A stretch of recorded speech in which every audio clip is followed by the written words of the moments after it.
Hello guys, good morning. बहुत सारे लोगों को मेरी फॉलिकल स्टडी के बारे में जाननी थी कि कैसे मैंने कराई थी, क्या हुआ था।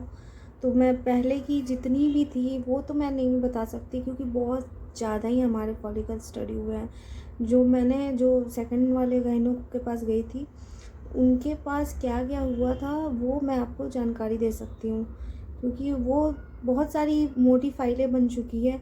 बहुत बताना डिटेल में पॉसिबल ही नहीं है। तो मैं सेकंड वाले जिनके पास मेरे कंसीव हुए हैं मैं उन्हीं का सारा रिपोर्ट आपको बताऊंगी।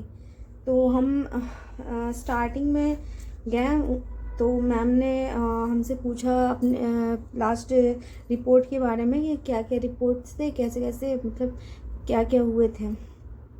तो उसमें तो सारे चीज़ नॉर्मल थे। हमने बताया था मैम को कि मैम सारा रिपोर्ट तो नॉर्मल है और यही सब था। जो फिर मैम ने रिपोर्ट देखी, चेक करी तो उसमें हाँ मेरी ना एक उसमें निकली हुई थी रूबेला पॉजिटिव थी मेरी।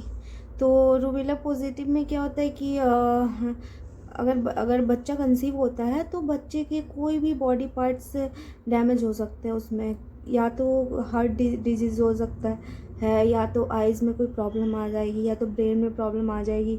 मैम ने हमें ये बताया था, फर्स्ट डॉक्टर ने हमारे। फिर हमने सोचा कि फिर हमने बोला मैम से कि मैम क्या इसका उपाय है, क्या नहीं, मतलब कैसे सही होगा। तो मैम ने हमें वैक्सीन लगाई थी और वो वैक्सीन के 3 मंथ तक ना आप कोई प्लान नहीं कर सकते हो। वैक्सीन के 3 मंथ के बाद ही आप बेबी प्लान करोगे।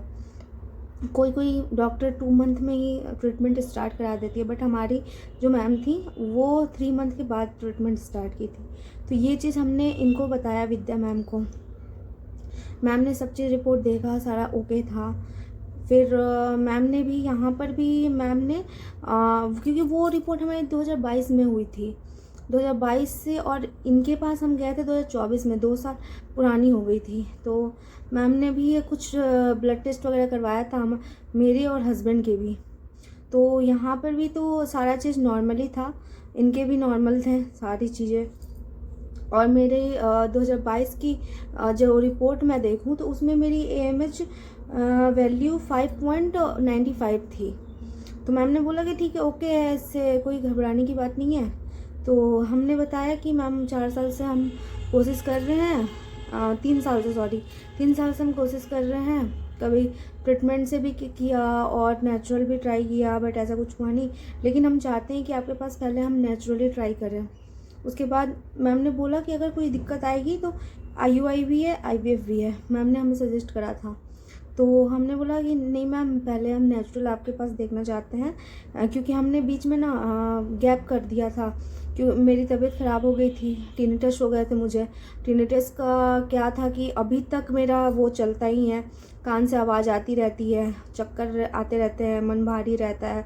तो वो सारी चीज़ें ना ट्रीटमेंट कराने के दौरान भी मेरी रहती थी।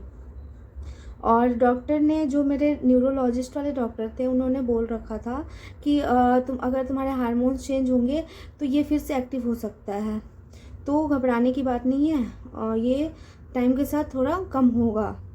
तो हमने बोला ठीक है, फिर हम कब तक वेट करेंगे क्योंकि ये जाने से रहा। तो तभी हम विद्या मैम के पास गए थे।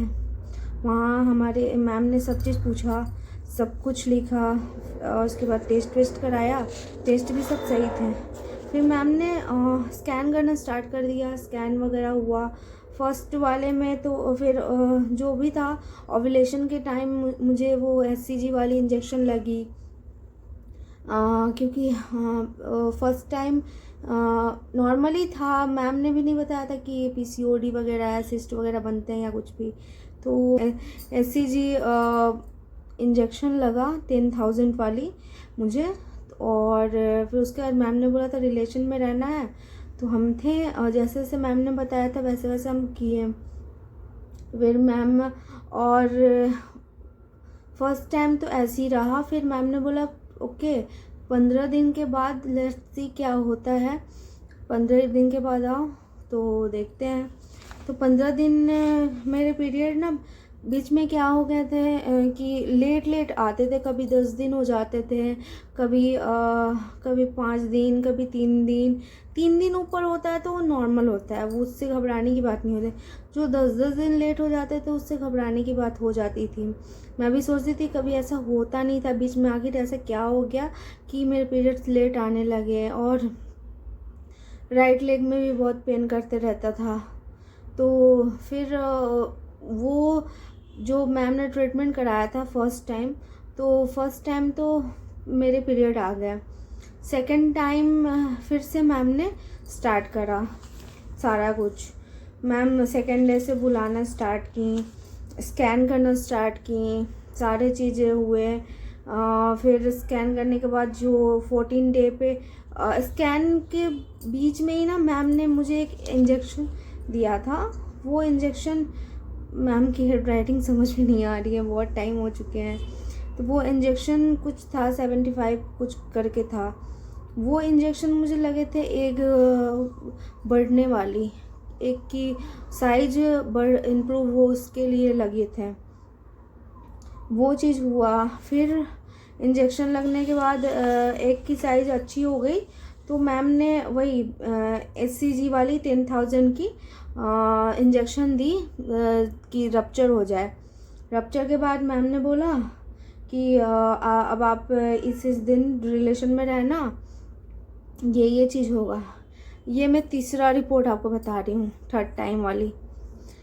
ये चीज़ था। फिर उसके ओव्यूलेशन के बाद मैम ने जो जो बताया हमने सेम फॉलो किया, मेडिसिन टाइम पे ली। और हाँ, एक और मैम ने ना उसमें ना एक टैबलेट भी ऐड करा डूफास्टोन करके।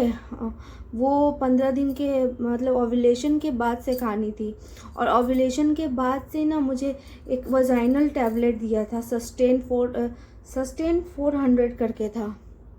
वो टैबलेट था वजाइना में अंदर आपको इंसर्ट करना होगा, तो वो टैबलेट थे।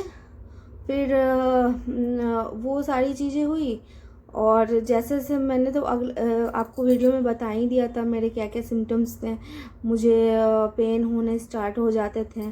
ओव्यूलेशन के 5 डे के बाद मुझे कमर में पेन रहती थी, पेट के निचले साइड में पेन रहती थी, और पैर भी मेरे पेन करते थे।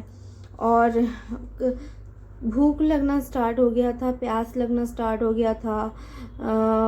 फिर उसके बाद मेरे हेडेक भी होते थे।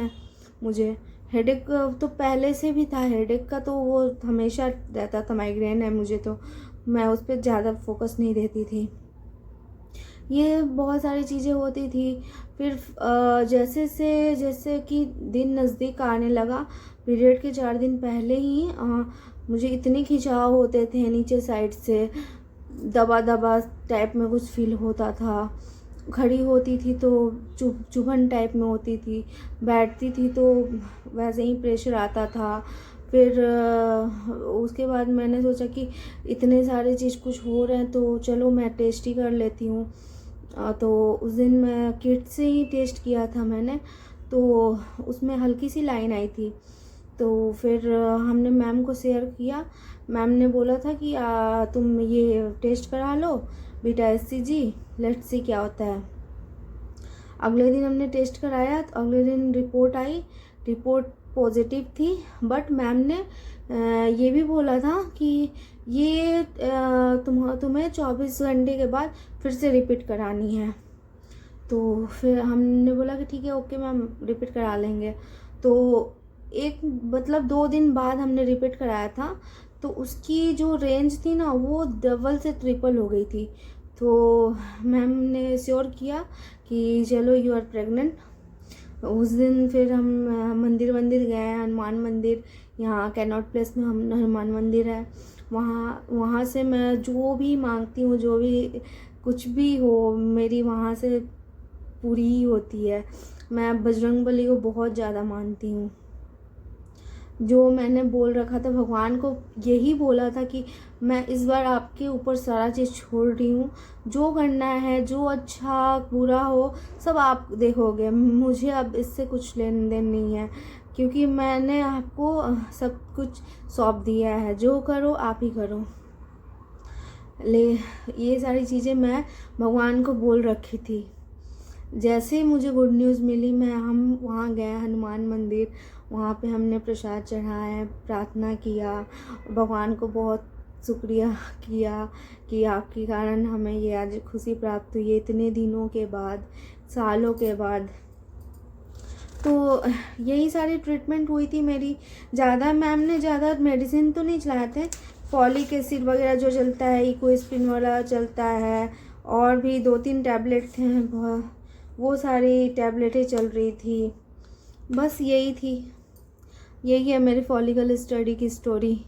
और बाकी डिटेल में अगर स्टार्टिंग से मैं बताने जाऊँ तो वो इतनी मोटी फाइल हो चुकी है, तो वो तो पॉसिबल ही नहीं है बताना कितने mm के क्या बनते थे, मेरे एक्स कितने mm के बनते थे, क्या होते थे, कौन से इंजेक्शन के नाम, सॉरी मुझे मैम ने क्या लिखा है और मुझे बिल्कुल याद नहीं है, और मैम की हैंडराइटिंग भी समझ में नहीं आ रही है कि मैं आपको वो चीज़ दिखाऊं।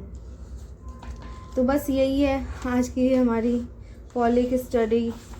और जो सिम्टम्स थे मैंने तो वीडियो में क्लियर कर दिया है, और और भी कोई डाउट है तो आप बेझिझक पूछना, क्या है, कैसे क्या करना होता है क्या नहीं, तो मैं बताऊंगी जितना मुझसे पॉसिबल होगा।